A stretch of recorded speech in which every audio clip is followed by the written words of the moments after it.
भगवान के चरणों में ही रहते थे, पति पत्नी दोनों निवास करते थे, उनकी कोई संतान नहीं थी। तो इसलिए उन्होंने जीवन भर क्या नियम अपनाया कि जो भी धन आदि उनके पास था, जो भी वैभव था, उन्होंने वो पंढरपुर आने वाले वैष्णवों की सेवा में खर्च करने का उसका मन बनाया कि यहाँ इतने दर्शनार्थी आते हैं, सबका भोजन प्रसादी सामग्री हमारे घर में बना करेगी। तो श्री त्रिलोचन जी पंढरपुर आने वाले दर्शनार्थियों को घर बुला करके प्रेम से भोजन पवाते थे। और जितने भी दर्शनार्थी दर्शन करके पंढरपुर से जाते थे, वो अन्य संतों को कह देते, बोले कहाँ जा रहे हो? बोले पंढरपुर जा रहे हैं। बोले भैया पंढरपुर जा रहे हो तो त्रिलोचन जी के यहाँ जाना, उनके यहाँ भोजन प्रसादी बहुत बढ़िया संतों के अनुकूल बनाते हैं। बड़ी ख्याति हो गई महाराज जी, अब तो जितनी भीड़ पंढरपुर विठल मंदिर में, उतनी भीड़ त्रिलोचन जी के घर के बाहर संतों की, दर्शनार्थियों की, सब प्रसाद पाने के लिए जाते। त्रिलोचन जी और उनकी पत्नी बड़े प्रसन्न कि इतनी संतों की सेवा हम कर पा रहे हैं, ये हमारा सौभाग्य है। धीरे धीरे दोनों वृद्ध अवस्था को प्राप्त हो गए।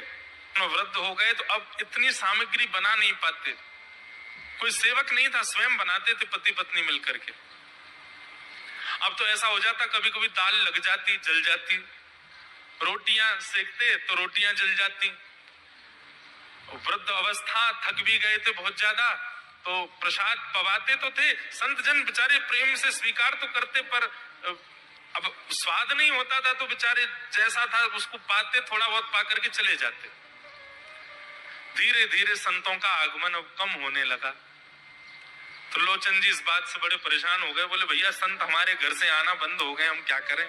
तो श्री त्रिलोचन जी महाराज ने बाहर एक बड़ा सा कुछ होर्डिंग जैसा लगा दिया, उस पर लिख दिया कि अंदर कोई संत सेवा आदि के लिए एक सेवक की आवश्यकता है। अगर किसी के अंदर सेवा भाव हो तो वो आकर के भीतर संपर्क करे। सेवा, ब्रजवासी सेवा, गौ सेवा, इन सब सेवाओं के प्रकल्प में यदि आप सेवक की कामना करोगे तो कहीं ना कहीं किसी ना किसी रूप में ठाकुर जी आएंगे सेवा के लिए। त्रिलोचन जी ने बाहर लिख दिया कि भाई संत सेवा के लिए सेवक की आवश्यकता है, यदि कोई सेवा भावी सेवा करना चाहता है तो भीतर आके संपर्क करे। अब ये बोर्ड पढ़ लिया हमारे श्री पंडरीनाथ भगवान ने, और श्री विठल भगवान एक छोटे से बालक का रूप धारण करके त्रिलोचन जी के यहाँ पहुंच गए। त्रिलोचन जी के यहाँ पहुंचे, त्रिलोचन जी बैठे थे। बोले साहब जी, आपने बाहर लिख रखा है संत सेवा के लिए यदि कोई इच्छुक हो तो भीतर आके संपर्क करे, मुझे सेवा करनी है। त्रिलोचन जी और उनकी पत्नी देखे, बोले कितना छोटा सा बालक है, कितना प्यारा है, ये तुम्हारे माता पिता नहीं है? बोले होंगे तो पता नहीं, मुझे तो पता नहीं, मैंने कभी देखा नहीं अपने माता पिता को, मैं अकेला ही हूं, ना मेरे कोई भाई है, ना कोई मेरे मित्र है, ना मेरे कोई बंधु है, ना मेरे माता पिता, मैं अकेला ही हूं। त्रिलोचन जी की पत्नी को तो इतनी दया सी आ गई, अरे राम राम, बेचारा अकेला बालक है। अच्छा चलो ठीक है, तुम यहाँ सेवा कर लेना, लेकिन कुछ नियम है उनको सुन लो। सबसे पहले तो अपना नाम बताओ, तुम्हारा नाम क्या है? विठल भगवान ही थे, वो तो छोटे से बालक के रूप में गए थे। बोले मेरा नाम है अंतर्यामी। त्रिलोचन जी बोले नाम सुनकर के तो ऐसा लगता है जैसे सच में अंतर्यामी है क्या? अच्छा बेटा अंतर्यामी, सेवा करोगे? बोले ये सेवा करना तो मेरा जन्म जन्मांतर का काम है, मैं यही तो करता हूं। संतों की सेवा करना, वैष्णवों की सेवा करना, भक्तों की रक्षा करना, ये मेरा जन्म सिद्ध अधिकार है, मैं इसी के लिए ही आता हूं। त्रिलोचन जी और उनकी पत्नी एक दूसरे का मुख देख करके बोले, नेक सा बालक है लेकिन बोलता कैसे? ठाकुर जी तो सत्य बोल रहे थे।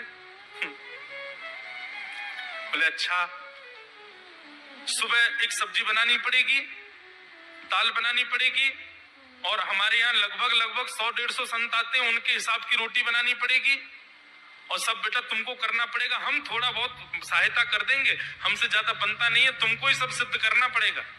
अंतर्यामी भगवान बोले बिल्कुल निश्चिंत रहो, हम खीर भी बनाएंगे, हम रबड़ी भी बनाएंगे, हम रायता भी बना दिया करेंगे, हम 2-4 सब्जी और बना दिया करेंगे। त्रिलोचन जी बोले नेक सा बालक, सब जानते हो तुम? बोले हाँ हमको सब आता है, दुनिया का कोई काम नहीं जो हमको नहीं आता हो। और सुनिए, झाड़ू पोंछा बर्तन भी कर देंगे हम। त्रिलोचन जी तो बड़े खुश हो गए, बहुत बढ़िया सेवक मिला यार, ये तो सब काम करता है। लेकिन भगवान बोले, लेकिन अब हमारी शर्त सुनो। त्रिलोचन जी बोले, तुम्हारी भी शर्त है? बोले हाँ। क्या शर्त है भैया? बोले, हमारी पहली शर्त यह है कि हम दुनिया को बना के खिलाएंगे, लेकिन हमको आपको बना के खिलाना पड़ेगा। हम अपने हाथ का बना नहीं पाते, हम आपके हाथ का बना। और ये वास्तविकता है, ठाकुर जी पूरी दुनिया को पवाते हैं, लेकिन स्वयं भक्त के हाथ से बना ही पाते। ठाकुर जी बोले, हम सारे संतों को बना के पवाएंगे, लेकिन हम अपने हाथ का बना नहीं पाते, आपको हमारे लिए बनाना पड़ेगा।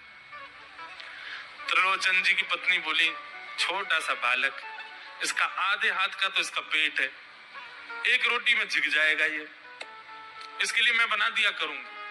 ठीक है लला, तो बिल्कुल चिंता मत करो, तुम्हारे लिए भोजन हम बना दिया करेंगे। हमारी एक शर्त और सुन लीजिए। बोले क्या? हम कितना भी खाएं, हमको टोकना नहीं कभी, इतना क्यों खा रहे हो?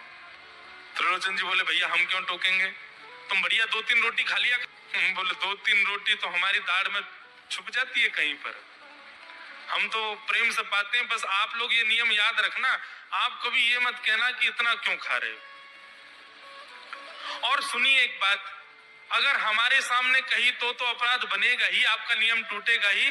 किसी और से जाकर के यदि आपने कह दिया कि बहुत खाता है, क्या बताएं, तो हम उसी दिन अंतर ध्यान हो जाएंगे, उसी दिन आपका घर छोड़ के चले जाएंगे, फिर दौड़ते रहना सेवक।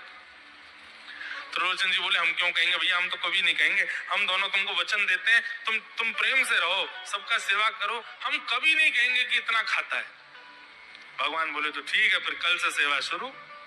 अगले दिन महाराज त्रिलोचन जी और पत्नी उठे सवेरे ब्रह्म मुहूर्त में, देखा तो महाराज भीतर ही ठाकुर अपनी कमर कस करके, सिर पर ढांटा बांध करके, मुंह पर कपड़ा लगा करके, और कढ़ाई में लिए चला रहे हैं, बना रहे हैं दाल। एक हाथ से दाल बना रहे हैं, फिर दौड़ के जाते हैं दूसरी कढ़ाई पे, वहां पर खीर बना रहे हैं, फिर कहीं जाते हैं वहां पूरी उछाल उछाल करके धर रहे हैं।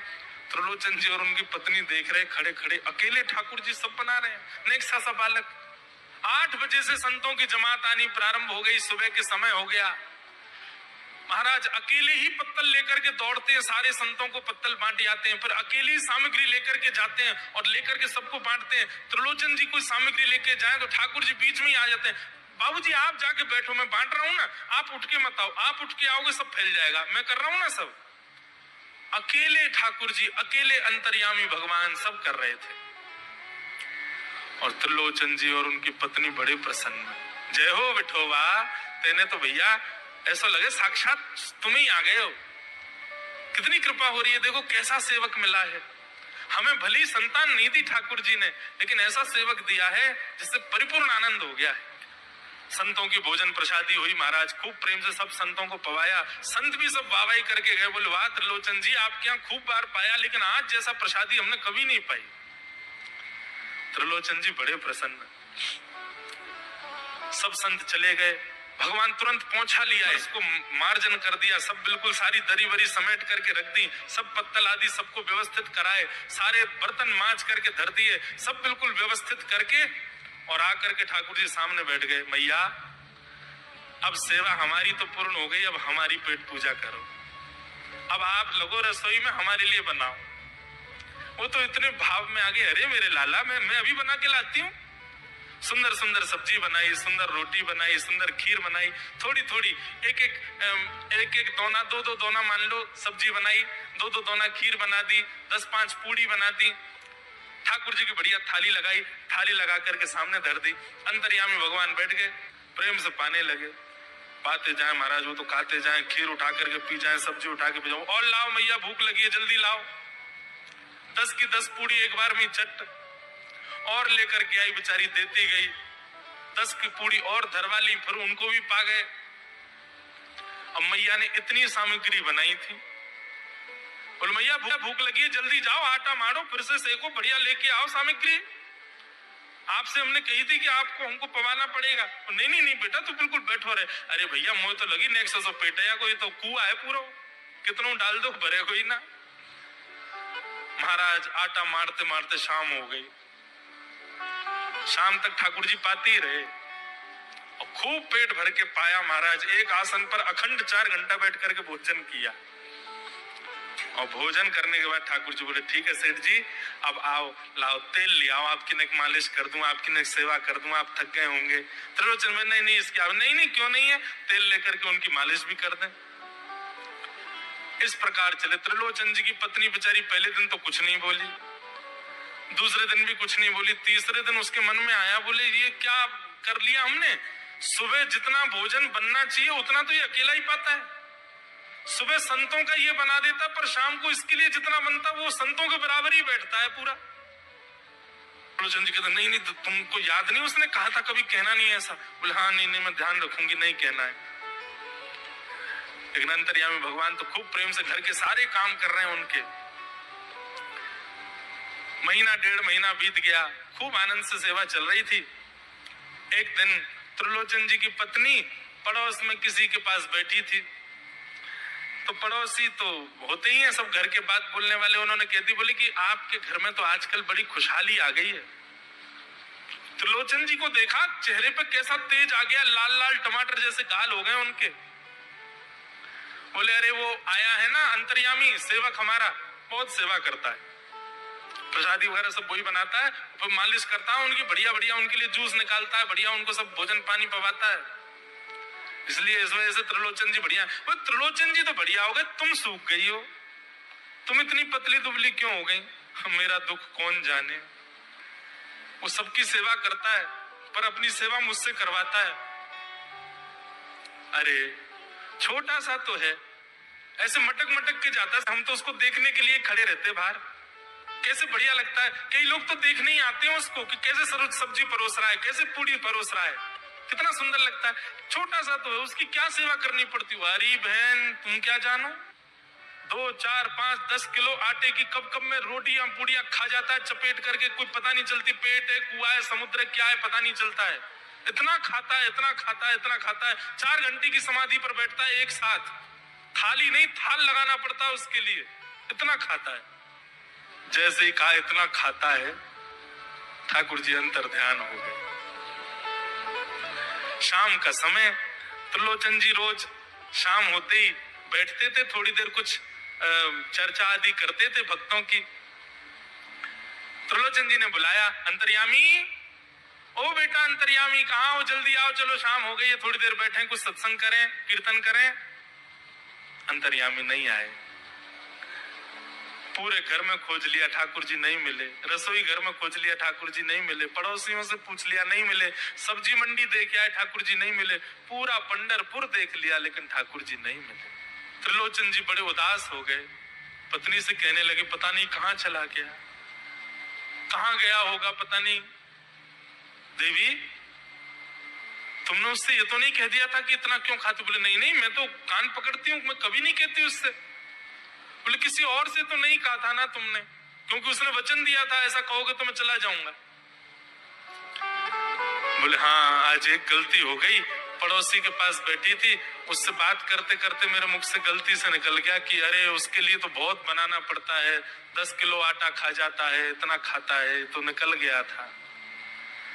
समझ गए। बोले ओहो इसीलिए चला गया, उसको पता चल गया कि तुमने कह दिया है तभी चला गया है। त्रिलोचन जी और उनकी पत्नी दोनों श्री पंडरीनाथ के दिल्ली पर जाकर के बैठ गए। जाकर के ठाकुर जी के आगे हाथ फैला करके कहने लगे, बोले नाथ, हे पंडरीनाथ, आपने हमको संतान नहीं दी, पुत्र नहीं दिया, पुत्री नहीं दी जीवन में, हमने कभी उसकी अपेक्षा नहीं की, हमने कभी आपसे शिकायत नहीं की कि हमको संतान क्यों नहीं दी है। पर नाथ, एक सेवक हमारे जीवन में आया और जब से वो सेवक आया हमारे यहाँ संतों की सेवा होने लगी, हमारे यहाँ कीर्तन होने लगा, हमारे यहाँ सत्संग होने लगा, हमारे यहाँ खूब आनंद की उमंग होने लगी। उस सेवक ने हमको आपसे और प्रेम करवा दिया। ठाकुर जी हम आज आपसे दोनों भीख मांग रहे हैं, हमें कुछ मत दीजिए, आप भी मत मिलिए हमको इस जन्म में, लेकिन हमारे उस सेवक अंतर्यामी को हमको वापस कर दीजिए भगवान, वो जहां कहीं भी हो उसको वापस भेज दो हमारे पास। ऐसा कह करके रुदन करने लगे, नेत्रों से आंसू गिरने लगे, चरणों में प्रणाम करके श्री पंडरीनाथ भगवान को रुदन करने लगे त्रिलोचन जी और उनकी पत्नी। इतने में ही स्वर सुनाई दिया, बाबूजी अंतर्यामी का स्वर सुनते ही पीछे मुड़ करके देखा तो पीछे तो कोई दिखा नहीं। अरे इधर देखिए, पीछे कहाँ देख रहे हैं? वापस से पंडरीनाथ भगवान की ओर देखा तो श्री पंडरीनाथ भगवान की जगह ही अंतर्यामी बालक खड़ा हुआ है, सामने खड़े होकर के उनको आशीष दे रहा है। त्रिलोचन जी तो भाव विह्वल हो गए, बोले कैसी कृपा नाथ आपकी। बोले आप ही थे क्या? बोले तो इतनी अच्छी संत सेवा, इतनी अच्छी खीर, इतनी अच्छी पूड़ी, इतनी अच्छी सब्जी और आपकी जो सेवा और इतने अच्छे अच्छे सत्संग कीर्तन, ये मेरे अलावा कौन कर सकता है? संतों की सेवा तो मैं ही करता हूं ना। आपने संत सेवा के लिए सेवक मांगा था, इसलिए मैं ही आपके यहाँ चल करके आ गया। और श्री त्रिलोचन जी पर अद्भुत कृपा करके भगवान ने उनको कृतार्थ किया। हेलो फ्रेंड्स, राधे राधे, जय श्री श्याम। तो भक्तों, यह अद्भुत कथा हमें यह सिखाती है कि सच्चे प्रेम और भक्ति में भगवान स्वयं अपने भक्तों के लिए कुछ भी करने को तैयार हो जाते हैं। जब मन में सच्ची श्रद्धा हो, विश्वास हो, तो श्री कृष्ण जी अपने भक्त के सेवक बन जाते हैं। अगर आपको यह प्यारी सी कथा अच्छी लगी हो तो वीडियो को ज़रूर लाइक करें, अपने दोस्तों और घर वालों को साथ ज़रूर शेयर करें और ऐसे ही सुंदर भक्ति से भरे वीडियो देखने के लिए हमारे चैनल को सब्सक्राइब करना ना भूलें। कमेंट करके ज़रूर बताएं कि आपको यह कथा कैसी लगी। जय श्री कृष्णा, जय श्री राधे राधे।